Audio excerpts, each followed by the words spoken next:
Mesdames, Messieurs, peuple congolais, vous savez que le problème du Congo, c'est d'abord les Congolais eux-mêmes. Bien entendu que les cadres civils et militaires congolais n'acceptent pas la contradiction. Vous savez que celui qui n'accepte pas la contradiction, l'esprit critique, n'avancera jamais. C'est les raisons pour lesquelles le Congo est dans sa situation de mort clinique actuellement. La faute n'est pas du côté du peuple, mais plutôt du côté de ces élites, ces cadres civils et militaires qui ont laissé faire. Bien sûr que nous sommes individuellement et collectivement responsables du statu quo. Et depuis le hold-up électoral du 20 mars dernier, 20 mars 2016, et nous voyons que le pays est désormais en mort clinique. Depuis la crise électorale, c'est-à-dire depuis ce hold-up électoral jusqu'à aujourd'hui, nous voyons là où nous sommes. Oui, nous sommes individuellement et collectivement responsables, à la fois responsables et coupables. Oui, la situation est chaotique. À cause de qui? C'est à cause de nos mentalités, habitudes et comportements qui sont d'ailleurs antidémocratiques et surtout antisociaux. Surtout quand il s'agit de signifier pour mettre en jeu ce qu'on appelle l'intérêt général, l'intérêt du peuple, l'intérêt de la nation. Mais là, non. Mesdames, Messieurs, je vais ici vous parler des avantages et des inconvénients suite au hold-up électoral du 20 mars 2016 dernier. D'abord, je vais commencer d'abord par les inconvénients. Vous savez que le dictateur Denis Sassou Nguesso, qui à son compteur a déjà plus de 40 ans de vie politique et 33 ans de dictature antidémocratique, antisociale et surtout criminogène, n'a jamais changé de méthode. Il ne fait jamais de la politique. Il fait de la charité, de l'achat de conscience. Bien sûr qu'il est fiché comme pompier pyromane. Et c'est les raisons pour lesquelles le pays vit dans le statu quo actuellement. Bien sûr que le dictateur n'a pas de capacité ni mentale, ni morale et intellectuelle de pouvoir s'adapter au changement. Bien sûr qu'il est arrivé au pouvoir par la force. Il ne partira que par la force. Mais la force, pas la force militaire. Parce qu'il est bien armé. Il est bien renseigné. Il a privatisé les deniers publics congolais pour son compte exclusif. Je vous ai informé sur les vidéos précédentes que si on prend le produit intérieur brut congolais, celui-ci n'a été redistribué au peuple qu'à hauteur de 10%. Et 40% c'était pour ces réseaux, des forces centrifuges, d'achat de conscience, et qu'il a alimenté à l'échelle nationale, mais aussi à l'échelle internationale. 40% du produit intérieur brut congolais. Depuis qu'il est là, Sassou Nguesso 2 et aujourd'hui Sassou Nguesso 3. Oui, ces 40% ont servi à acheter la conscience mondiale. C'est pourquoi aucune nation, même au niveau de toutes les organisations internationales, je veux parler de l'Union africaine, je veux parler de l'Union européenne, des Nations unies, même de notre premier partenaire économique, la France. Vous voyez que tout le monde ferme sa bouche, parce qu'ils sont bien nourris par les deniers publics congolais. Imaginez 40%. Bon, les 50%, c'est pour lui, c'est-à-dire les biens mal acquis, sa sécurité, c'est-à-dire il a acheté les armes, les mercenaires, et tout cela contribue à cette économie qui consiste d'abord à se protéger. Pour lui, c'est une façon de se protéger et conserver son pouvoir qu'il souhaite à vie. Et peut-être qui sait, demain il pourra peut-être le transmettre à un membre du clan ou même à ses enfants, petits-enfants. Et nous sommes là en train de l'accompagner. Bien entendu, les conséquences sont là. Le pays est outragé, souillé, le peuple aux arrêts, un peuple pris en otage. Le pays est en mort clinique, surendetté. La condition humaine est désastreuse au regard du potentiel économique du pays. Un pays simplement de 302 000 km² qui a 5 millions d'habitants, 4e pays producteur de pétrole, 3e de bois précieux, sans oublier les mines solides, les services, les douanes, les impôts et autres. Tout ça est confisqué pour le compte exclusif du tyran, c'est-à-dire 90%. Bien sûr qu'on ne peut pas faire fonctionner un pays seulement avec 10% de ressources distribuées au peuple. Donc on voit les conditions humaines, l'accès à l'eau potable, à l'énergie, aux soins, à l'éducation, à la justice, au cadre de vie, à la mobilité, etc., etc. Et nous sommes tous individuellement et collectivement responsables. Et bien entendu que le régime ne fera pas des quartiers par rapport au but ou à ces projets qui sont là que pour conserver le pouvoir ou mourir au pouvoir. Et nous sommes là en train de l'accompagner. Mesdames, Messieurs, le pays est en danger. Le pays est en mort clinique. Si nous ne nous regroupons pas, nous aurons tout perdu. Bien sûr que le pays, d'ici peu de temps, ne va peut-être plus exister. Parce qu'il est n'est non seulement plus à vendre, parce qu'il est déjà vendu à la découpe. Et nous sommes là en train de l'accompagner. Voilà. Donc ça, c'est les inconvénients. Donc les inconvénients sont là. Donc Sassou Nguesso se mettait au pouvoir par la force, sachant que les Congolais ne sont pas capables de les déloger là parce que ils ne sont pas unis. Et voilà, donc le pays est désormais en mort clinique. Je répète, en mort clinique. Et un pays désormais ingouvernable à vie tant que ce monsieur-là reste au pouvoir. Bon, vous savez que un dictateur n'a pas de concurrent à sa taille si le peuple ne relève pas le défi. Mais il me semble que nous ne sommes pas capables de relever le défi. Et pourquoi? Parce que je vais parler des avantages de ce hold-up du 20 mars 2016 dernier.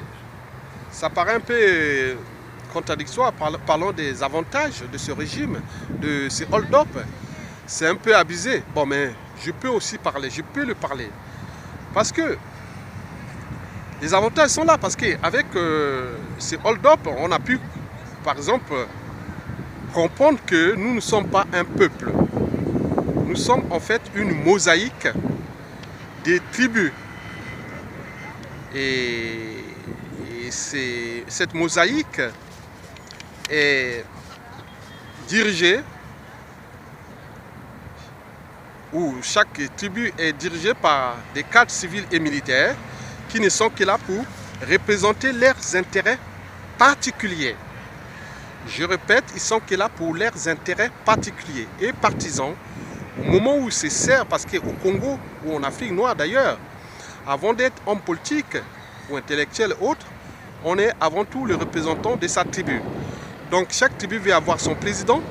Donc ce n'est pas le son de l'intérêt général qui les intéresse, sinon ça se saurait. Donc chaque tribu veut avoir son président. Chaque bloc, nous sommes le bloc nord-sud. Le sud veut avoir son président, le nord aussi. Même si en 2016, le 20 mars dernier, le peuple s'est réuni autour du général Mokoko. Ce fut un vote d'adhésion pour faire partir ce monsieur. Il a acquis une certaine crédibilité. Mais aujourd'hui, on voit qu'il est en prison. Il n'est pas le seul au nord. Il n'est pas aussi le seul dans la partie sud, de l'est à l'ouest. Donc, le régime ne fait pas des quartiers. Mais pourquoi s'atteler à des interprétations d'un autre temps qui consistent à dire que le pouvoir, les nordistes veulent conserver le pouvoir au nord et inversement les sudistes veulent prendre le pouvoir. Non, c'est pas ça, parce que nous ne sommes pas un peuple. Si on était un peuple, oui, un peuple uni est toujours mobilisable au moment où sa liberté, sa dignité et surtout la nation est en danger. Et là, nous sommes incapables de repenser ces enjeux. Ce qui en soi est déjà le premier problème. Le deuxième problème qui est là, c'est que il faut aussi savoir que faut voir les problématiques de pouvoir. Oui, c'est pas le peuple qui pose problème à la nation congolaise. C'est toutes ces élites, ces cadres soi-disant civils ou militaires, et qui ne sont que là pour leurs intérêts particuliers. Sinon, ça se saurait. Bien sûr, au cœur de l'enjeu, il y a un problème de mentalité, des habitudes et des comportements qui nuisent gravement, non seulement à l'échelle congolaise de l'évolution du Congo, mais aussi quand on voit à l'échelle de l'Afrique noire, les problématiques sont récurrentes et générales. Mesdames, Messieurs, bon, mais alors, que faire? Bon, bien sûr qu'on est dans le statu quo, et Sassou Nguesso, depuis le hold-up électoral, il a passé déjà le premier anniversaire, il va aller vers le deuxième anniversaire, il va organiser ses législatives. Il sait bien qu'il a l'art de diviser pour régner. Donc bien sûr, il sait que les Congolais sont divisés et lui-même qui a entrepris ça, vous savez que c'est lui qui est le responsable, parce que dans toute organisation, qu'il soit État, entreprise ou association, quand il y a un dysfonctionnement, c'est celui qui a la tête qui en est responsable. Donc le poisson pourrit par la tête. Donc c'est Sassou Nguesso qui est responsable et coupable, mais aussi toute la chaîne des responsabilités qui sont au niveau des élites et des cadres civils et militaires. Donc Sassou n'est pas le seul responsable, mais c'est nous-mêmes qui l'accompagnons. Et vous voyez les désastres qui se passent au niveau de la condition humaine à l'échelle congolaise. Je vous ai dit qu'il n'y a pas de mobilisation profonde des citoyens sans un rêve commun, de lendemain à construire et de futur à édifier. Si nous ne sommes pas capables de s'entendre sur un projet commun, alors nous pouvons individuellement et collectivement dire que le pays est désormais en danger. Il ne va peut-être plus exister. Puisqu'il y a déjà des amalgamistes, des négationnistes qui sont là en jeu, puisqu'ils sont instrumentalisés bien sûr par le régime, parce qu'il se sert de cette division ethnocentrique, tribale. Oui, en fait, le tribalisme politique pose bien des soucis au sens même de l'intérêt général. Donc, si nous ne sommes pas capables de repenser les enjeux majeurs du pays, nous allons tout droit dans le mur. Et le dictateur Sassou Nguesso peut alors frotter les mains et qui dit pas que Sassou Nguesso sera encore là, s'il est encore en vie, jusqu'en 2021 et peut-être après aussi. Oui, nous ne comptons pas sur personne. Nous devons compter sur nous-mêmes. Mais avec quel individu? Chacun avec ses intérêts. Ceux qui étaient même dans la résistance, ils ont vendu leurs âmes, leur conscience. Oui, certains sont déjà autour du mangeoire, avec le peu qui reste du pays, qui est surendetté, qui n'a plus d'argent. Les caisses de l'État sont vides. Donc, vous allez encore au mangeoire manger avec quoi? Donc, prendre que des miettes. Mais le régime, on rigole d'ailleurs. Donc, si nous ne sommes pas capables de nous unir autour des priorités, c'est-à-dire se mobiliser totalement pour le mettre hors d'état de nuire. Parce que le Congo a existé avant Sassou Nguesso. Il existera d'ailleurs après Sassou Nguesso.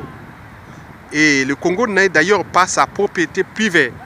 Bien sûr qu'il a privatisé tous les services de l'État, tout l'État congolais, les armées, la police, les caisses publiques, les administrations, etc., etc. Donc il ne roule que pour lui. C'est des comportements antisociaux, bien sûr, propres à la communauté noire. Quand on voit partout sur l'échelle du continent, on voit ces mêmes comportements qui ne pensent qu'à eux-mêmes, ils ne pensent pas aux autres. chacun veut avoir le pouvoir.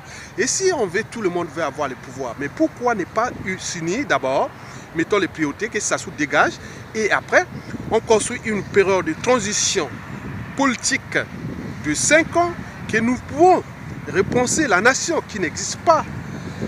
Voilà l'unité nationale. Il me semble que l'unité fait partie des 3 valeurs de la République du Congo. Unité, travail, progrès. Mais pourquoi nous ne sommes pas capables de nous entendre sur un projet commun? Et à partir de ce projet commun ça se dégage, après on construit une période de transition politique de 5 ans. À ce moment, on pourra mettre des solutions pour la distribution du pouvoir. Puisque ce qui pose problème, c'est le problème du pouvoir politique. S'il n'y avait pas de pouvoir, parce que les gens, il y a des opportunistes, des affairistes, des traites, de tout ce que vous connaissez. Bon, donc, si on construit un cadre commun ensemble pendant une période de transition politique où nous allons repenser la nation, la question de la démocratie électorale, le problème de la répartition des compétences et des ressources sur différentes échelles nationales, locales, régionales et nationales. Et si nous ne montons pas ça ensemble et maintenant, et qu'est-ce que nous attendons? Il est sûr et certain que demain, nous allons nous retrouver dans des situations compliquées parce que le hold-up électoral a eu comme avantage, c'est-à-dire connaître qui est qui voulait quoi, qui voulait faire quoi. Donc on a compris, donc on n'avait pas la même mission. Parce que dans un combat, qui soit politique, économique ou social, il vaut mieux se regrouper avec les gens qui ont la même mission que vous. Il me semble que les amalgames sont au cours des téléchargements et certains, ça je parle d'IA, qui sont les représentants du peuple et d'autres, ils pensent que c'est eux les représentants des armées. Non, c'est un peuple. Donc, si vous avez envie de prendre le pouvoir, prenez le pouvoir. Voilà. Mais pourquoi vous restez là à faire ce jeu-là dangereux? D'un côté, vous êtes avec la résistance, de l'autre, vous êtes du côté du pouvoir. Donc, on ne fait pas du propre avec du sale. Donc, si vous n'êtes pas capable de se réunir entre ceux qui ont la même mission que vous, c'est-à-dire faire partie de ce monsieur, pour que nous puissions construire une nation nouvelle, donc nous aurons perdu. Donc, je répète sur la problématique de comment mettre les solutions actuellement pour que ça se dégage. Je vous répète qu'un dictateur n'a pas de concurrent à sa taille si le peuple ne relève pas le défi. Nous pouvons mobiliser le peuple. Et il n'y a aucun homme politique, qui soit du nord, du sud, de l'est ou de l'ouest congolais, qui a le monopole du peuple. Non. Le peuple appartient à tout le monde. Nous sommes le peuple. Et par conséquent, celui qui est capable, qu'il soit cadre civil ou militaire, d'organiser la résistance et mettre le pouvoir, mettre le dictateur hors d'état de nuit, nous pouvons aller avec lui. Mais pourquoi rester dans l'amalgame et les statu quo? Et ce qui dérange déjà plus de 2 résistants sur 3. Donc, mais vous savez que toute chose a une fin. Ça, ce n'est pas Dieu, ça, ce n'est pas éternel. Mais il faut aussi savoir qu'on peut trahir le peuple 99 fois, mais la 100e fois, c'est pour le peuple. Et le peuple, c'est vous et nous. Il me semble que ceux qui râlent en ce moment, ils sont visibles, mais il y a d'autres esprits qui sont en coulisses où la punition pourra être totale. Nous avons eu un monsieur qui s'appelle le général Mokoko. Il aurait pu apaiser et puis responsabiliser le peuple. Déjà au niveau du régime, je l'ai parlé dans plusieurs vidéos. Pourquoi s'acharner au général Mokoko et pour les Makaya et tous les prisonniers politiques, alors que eux, ils cherchaient la synthèse pour qu'on sorte là, tout le monde gagnant. Hein? Donc, mais vous savez aussi qu'un peuple qui ne punit pas ceux qui, à un moment ou l'autre, l'ont trahi, sera toujours dans la récurrence des mêmes erreurs et des mêmes horreurs. Donc nous devons mettre cette solution au niveau de Sassou des gaz, puis la période de transition, nous devons repenser l'État qui n'existe pas, l'État et son autorité, repenser les administrations, l'éducation, les soins, surtout les institutions nouvelles, changer de système. Voilà, donc nous pouvons mettre ça ensemble. Mais pourquoi ceux qui sont là, qui sont capables de mettre ces solutions en place, et ils sont là en train d'être immobilisés par ceux qui n'ont pas la même mission que vous, que nous, que le peuple. Parce que le peuple aspire au changement. Le changement, non pas seulement du régime, mais de tout son système. Et si vous êtes combien? Bon, le peuple est à 95% pour ce changement. Mais le blocage, il immobilise et bien sûr, bien entendu, au sein de ces cadres civils et militaires, bien entendu, ils sont là pour les intérêts particuliers et partisans. Sinon, ça cesserait.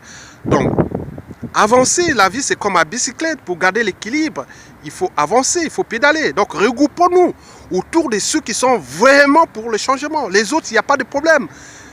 Ils viendront eux-mêmes. Ils seront d'ailleurs récupérés à la fin. Il saura que c'était des traites.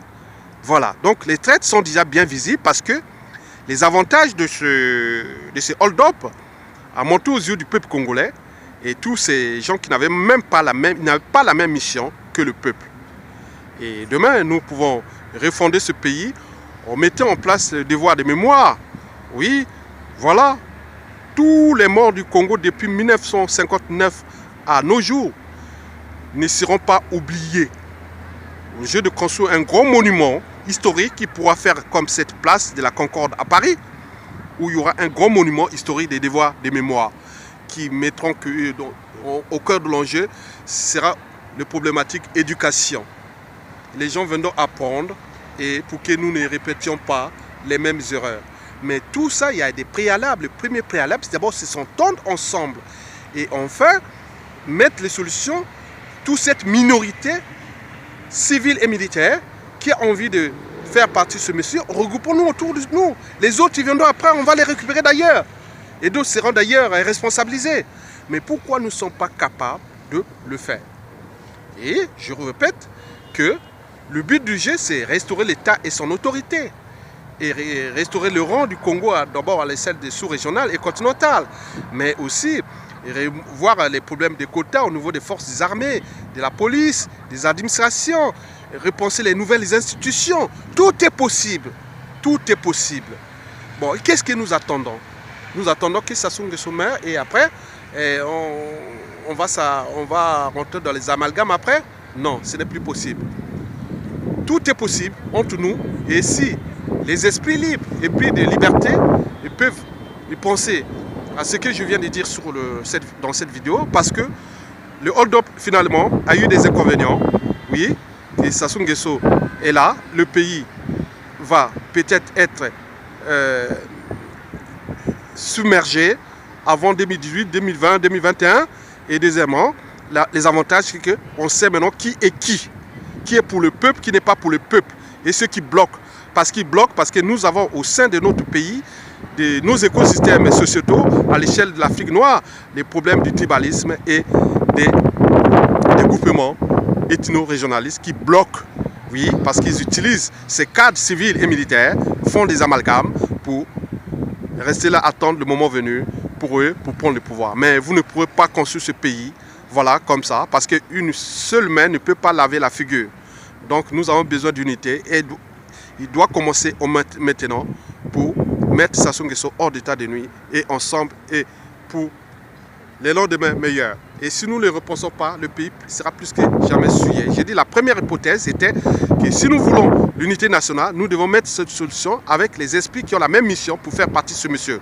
Sinon, si nous restons dans le statu quo, bon, je pense que d'ici peu, quand on rentrera dans les amalgames de la presse Sassou, nous pouvons arriver dans des situations un peu compliquées, c'est-à-dire la partition du Congo au nord-sud et qui ne dit pas que aussi au sein du sud, les partitions au nord aussi. Donc vous voyez les conséquences. Donc c'est une façon pour nous, ce sera une façon pour nous de déplacer les problèmes. Parce que il n'y a aucune tribu qui a le monopole de la tyrannie en Afrique. On a vu les tyrannies en Afrique sont dans toutes les tribus. Sinon, le continent ne regrouperait pas le plus grand nombre de dictateurs au monde. Donc nous avons un problème de mentalité, des habitudes et des comportements politiques à reclasser, puisqu'ils sont jamais déclassés. Donc d'où l'enjeu de commencer par l'unité nationale et penser le Congo de demain. Et nous pourrons alors dire oui, on était là, capable de repenser le Congo. Ne comptons sur personne, comptons sur nous-mêmes. Il y a des cadres civils et militaires qui sont du nord, du sud, et de l'est et de l'ouest. Le peuple n'attend que vous. C'est les cadres politiques, civils et militaires qui bloquent tout. Bien sûr qu'il y a un problème il y a le problème des partitions, de ceux qui sont pour ou contre. Il me semble que ceux qui sont, ils sont que pour leurs intérêts particuliers et partisans sont plus nombreux et c'est eux qui bloquent. Sinon ça se saurait. Bon, bien entendu, j'ai parlé du problème de la mosaïque des tribus qui bloquent. Non, le tribalisme est une valeur culturelle, mais elle ne doit pas être utilisée quand l'intérêt général est en jeu. Mesdames, Messieurs, je vous remercie.